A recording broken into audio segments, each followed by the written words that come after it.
Сайн байцгаана уу? Та бүхэндээ кофений зөв хэрэглээ ба хэвтрүүлэн уухын сөрөг нөлөөний талаар танилцуулахаар бэлтгэлээ. Кофег тогтмол зөв хэмжээгээр хэрэглэх нь эрүүл мэндэд ашиг тустай болохыг олон судалгааны дүн нотолж байна.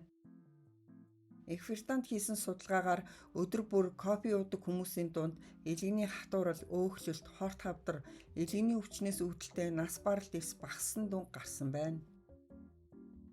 Судалгаагаар гарсан элэгний өвчлөлийн бууралт нь кофентой болон кофенгүй кофений аль алинд нь ажиглагдсан.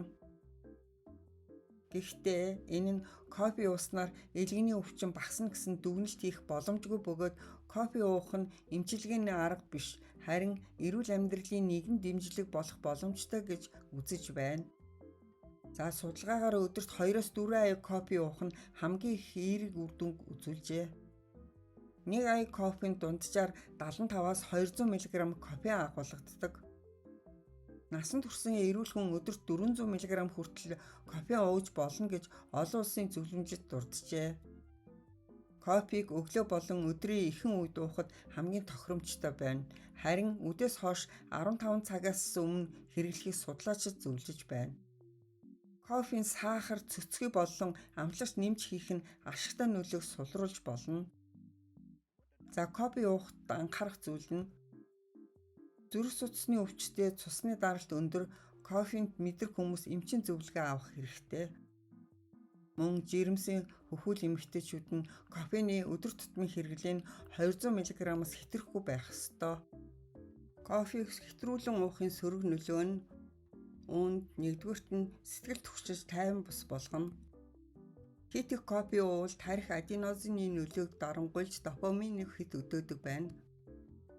Үр нөлөө нь илүү тод илэрч гар хөлс салганах, сэтгэлийн түгшүүр илэрч тайван бус болох байдалд хүргэдэг. За өдөрт 1000 мг болон түүнээс дээш хит их хэрэглэх нь кофенд мэдрэх хүмүүст дунд зэргийн хэрэглээч үүнтэй төстэй үр дагаварт хүргэдэг гэж мэдээлсэн. За хоёрдугаарт нь нойрны чанарыг мутгадаг. Хит их кофеин тархийг сэргийх үйлчилгээтэй тул нойр авахд хүндрэл учруулж нойргүйдэл болон чанаргүй нойрыг үүсгэдэг. Кофеин таны биеэс 6-8 цагийн дараа л бүрэн гадагшилдаг. Тиймээс орой кофе уух нь нойрны мөчлөгийг хойшлуулж гүн нойрыг тасалдуулдаг байна. За 3 дахь сөрөг нөлөө нь ходоо чичрэх аюултай байна. Өлөн ходоодтой үедээ кофе уувал ходоодны шүүс ихээр ялгарч ходоодыг өвтгөнө. 4-р нь зүрх дисэл даралтыг эсгэнэ.